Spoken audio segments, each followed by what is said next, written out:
प्रिय श्रद्धालुओं, जय श्री कृष्णा, जय सिया राम, जय श्री राधे राधे, जय श्री महाकाल। इस प्रवचन में आपको श्रवण कराएंगे पुष्पदंत का दूत बनकर शंखचूड़ के पास जाना और शंखचूड़ के द्वारा तुलसी के प्रति ज्ञान उपदेश। भगवान नारायण कहते हैं, नारद तदनंतर ब्रह्मा दानव के संहार कार्य में शंकर को नियुक्त करके स्वयं उसी क्षण अपने स्थान पर चले गए। देवता भी अपने अपने स्थानों को चले गए। तब चंद्रभागा नदी के तट पर एक मनोहर वटवृक्ष के नीचे जाकर देवताओं का अभ्युदय करने के विचार से महादेव जी ने आसन जमा लिया। गंधर्वराज चित्ररथ शंकर जी का बड़ा प्रेमी था। उन्होंने उसे दूत बनाकर तुरंत हर्षपूर्वक शंखचूड़ के पास भेजा। उनकी आज्ञा पाकर चित्ररथ उसी क्षण शंखचूड़ के नगर की ओर चल दिया। दानव राज की पुरी अमरावती से भी श्रेष्ठ थी। कुबेर का नगर उसके सामने तुच्छ था। उस नगर की लंबाई 10 योजन थी और चौड़ाई 5 योजन। स्फटिक मणि के समान रत्नों से वह बना था। नगर के 4 गुण वाहन थे। 7 खाइयों और 7 दुर्गों से वह सुरक्षित था। प्रज्वलित अग्नि के समान निरंतर चमकने वालों करोड़ों रत्नों द्वारा उसका निर्माण किया गया था। उसमें सैकड़ों सुंदर सड़कें और मणिमय विचित्र वेदियां थीं। व्यापार कुशल पुरुषों के द्वारा बनवाए हुए भवन और ऊंचे ऊंचे महल चारों ओर सुशोभित थे, जिनमें नाना प्रकार की बहुमूल्य वस्तुएं भरी पड़ी थी। सिंदूर के समान लाल मणियों द्वारा बने हुए असंख्य विचित्र दिव्य एवं सुंदर आश्रम उस नगर की शोभा बढ़ाते थे। मुने इस प्रकार के सुंदर नगर में जाकर चित्ररथ ने शंखचूड़ का भवन देखा। वह नगर के बिल्कुल मध्य भाग में था। नगर की आकृति वलय के समान गोल थी। वह ऐसा जान पड़ता था मानो पूर्ण चंद्रमंडल हो। प्रज्वलित अग्नि की लपटों के समान 4 परिखाएं उसे सुरक्षित किए थी। शत्रुओं के लिए उस भवन में प्रवेश करना अत्यंत कठिन था, परंतु हितैषी व्यक्ति बड़ी सुगमता से उसमें जा सकते थे। अत्यंत उच्च गगन स्पर्शी तथा मणि से निर्मित कंगूर से वह भवन सुशोभित था। 12 द्वारों से भवन की बड़ी शोभा हो रही थी। प्रत्येक द्वार पर द्वारपाल थे। सर्वोत्तम मणियों द्वारा निर्मित लाखों मंदिर, बहुत से सोपान तथा रत्नमय खंभे थे। एक द्वार को देखने के बाद पुष्पदंत ने दूसरे प्रधान द्वार को भी देखा। उस द्वार पर हाथ में त्रिशूल लिए एक पुरुष विराजमान था। उसके मुख पर हंसी आई। उसकी पीली आंखें थी। उसके शरीर का रंग तांबे के सदृश लाल था। भय उत्पन्न करने वाले उस द्वारपाल से आज्ञा पाकर पुष्पदंत आगे बढ़ा और दूसरे द्वार को लांघकर भीतर चला गया। यह दूत युद्ध की सूचना पहुंचाने वाला है, यह सुनकर कोई भी उसे रोकता नहीं था। इसके बाद पुष्पदंत सबसे भीतर द्वार पर पहुंच गया। वहां द्वारपाल से अनुमति लेकर वह भीतर गया। वहां जाकर देखा परम मनोहर शंखचूड़ राजाओं के मध्य में स्वर्ण के समान सिंहासन पर बैठा था। उस दिव्य सिंहासन में सर्वोत्तम मणियां जड़ी थी। उसके डंडे रत्न के थे। रत्नों द्वारा बने हुए श्रेष्ठ पुष्पों से उसकी निरंतर शोभा होती थी। ऊपर सोने का सुंदर छत्र तना था।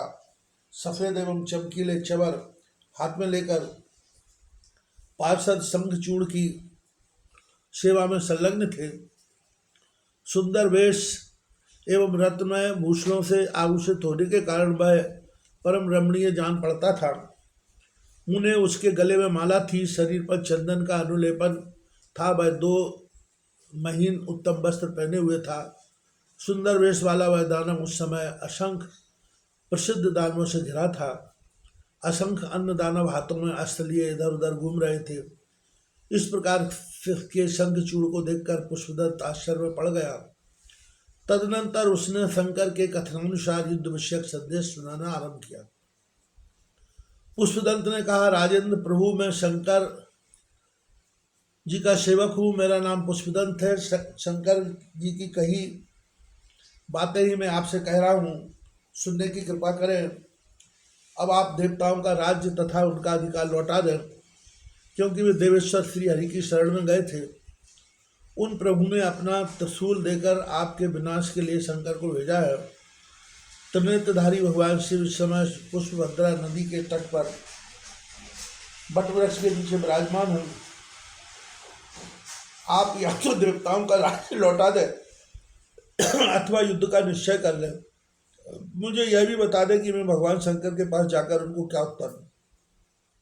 नारद दूत के रूप में गए हुए पुष्पदंत की बात सुनकर शंखचूड़ के मुख पर हंसी छा गई। उसने कहा, दूत मैं कल प्रातःकाल चलूंगा, तुम चलो। तब पुष्पदंत बट के नीचे पधारे हुए भगवान शंकर के पास लौट गया और उनसे शंखचूड़ की बात तो स्वयं उसने अपने मुख से कही थी, वह कह सुनाई। इतने में ही योजनानुसार कार्तिकेय शंकर के समीप आ पहुंचे। वीरभद्र, नंदीश्वर, महाकाल, सुभद्र, विशालाक्ष, पिंगलाक्ष, बाणासुर, विकम्पन, विरूप, विकृति, मणिभद्र, बाष्कल, कपिलाक्ष, दीर्घ दृष्ट, विकट, ताम्रलोचन, कालकंठ, बलिभद्र, कालजिह्व, कुटीचर, बलोन्मत्त, रणसलागी, दुर्जय, दुर्गम, 8 भैरव, 11 रुद्र, 8 वसु, इंद्र, 12 सूर्य, अग्नि, चंद्रमा, विश्वकर्मा, दोनों अश्विनी कुमार, कुबेर, यमराज, जयंत, नलकुबर, वायु, वरुण, बुध, मंगल, धर्म, शनि, ईशान और प्रतापी कामदेव आदि भी आ गए। साथ ही तीखे दाढ़ वाली उग्र दुष्टा, कोटरा, कैटभी तथा स्वयं 8 भुजा से सुशोभित भगवती भद्रकाली भी भयंकर रूप धारण करके वहां पधार गई। वे देवी अतिशय श्रेष्ठ रत्न द्वारा निर्मित विमान पर बैठी थी। उनका विग्रह लाल रंग के वस्त्र से सुशोभित था। उनके गले में पुष्पों की माला थी। सभी अंग लाल चंदन से अनुलिप्त थे। नाचना, हंसना, हर्ष के उल्लास में भरकर मीठे स्वर में गाना, भक्तों को अभय प्रदान करना तथा शत्रुओं को डराना, उन अभय स्वरूपणी भगवती भद्रकाली का सहज गुण बन गया था। उनके मुख में लंबी बड़ी विकराल जीभ लपलपा रही थी। शंख, चक्र, गदा, पद्म, ढाल, तलवार, धनुष बाण, 1 योजन विस्तृत वर्तुलाकार गंभीर खप्पर, गगनचुंबी त्रिशूल, 1 योजन में फैली हुई शक्ति, मुदगर, मुसल, वज्र, पाश, खेटक, प्रकाशमान फलक, वैष्णवास्त्र, वारुणास्त्र, आग्नेयास्त्र, नागपाश, नारायणास्त्र, गंधर्व, गरुड़, ब्रह्मा, पर्जन्य एवं पशुपति शंकर के अस्त्र, जम्भणास्त्र, पार्वतास्त्र, महेश्वरास्त्र, वायु का दंड, सम्मोहन अस्त्र, अथर्व वेदोक्त दिव्य अस्त्र तथा दिव्य श्रेष्ठ शतक अस्त्र को धारण करके भगवती भद्रकाली अनंत योगिनियों के साथ वहां आकर विराज गई। उनके साथ में अत्यंत भयंकर असंख्य डांखनियों का यूथ भी सुशोभित था। भूत, प्रेत, पिशाच, कूष्मांड, ब्रह्म राक्षस, बेताल राक्षस, यक्ष और किन्नर भी सहयोग देने के लिए आ पहुंचे। सबको साथ लेकर स्वामी कार्तिकेय ने अपने पिता चंद्रशेखर शिव को प्रणाम किया और सहायता करने के विचार से उनकी आज्ञा लेकर पास बैठ गए। इधर दूत के चले जाने पर प्रतापी शंखचूड़ अंतापुर में गया और उसने अपनी पत्नी तुलसी से युद्ध संबंधी बातें बताई। सुनते ही तुलसी के होंठ और तालु सूख गए। उसका हृदय संतप्त उठा। फिर परम साध्वी तुलसी मधुर वाणी में कहने लगी। तुलसी ने कहा, प्राण बंधु नाथ, आप मेरे प्राणों के अधिष्ठाता देव हैं। आप विराजिए, मैं अपने नेत्रों से कुछ समय तक तो आदर पूर्वक आपके दर्शन कर लूं। मेरे प्राण फड़फड़ा रहे हैं। आज मैंने रात के अंतिम क्षण में एक बुरा स्वप्न देखा है।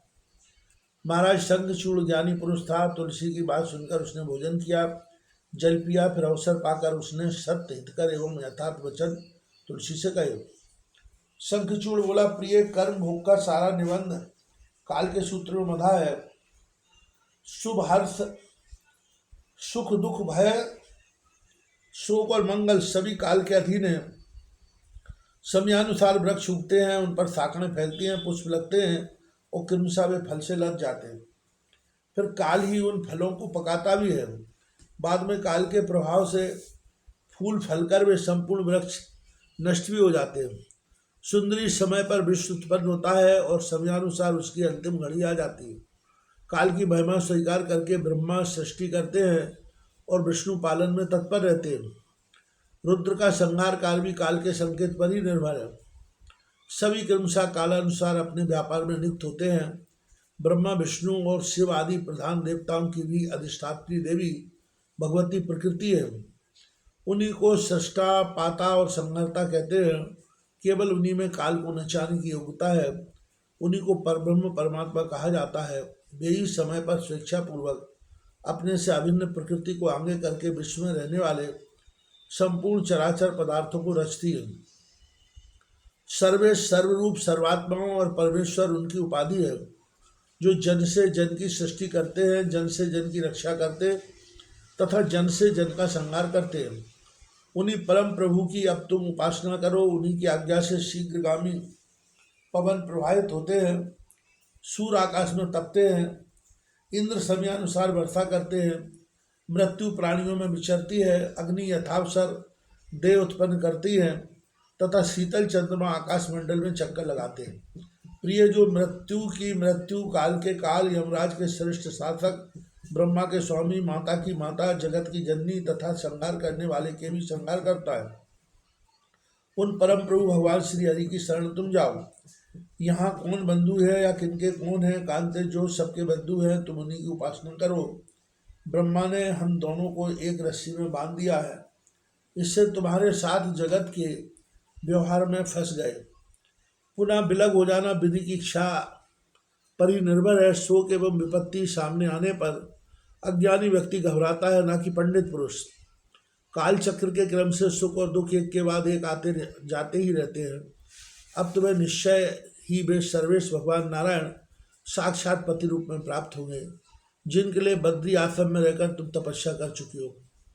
तपस्या तथा ब्रह्मा के वर प्रदान से तुम्हें पाने का सुअवसर मुझे प्राप्त हुआ था।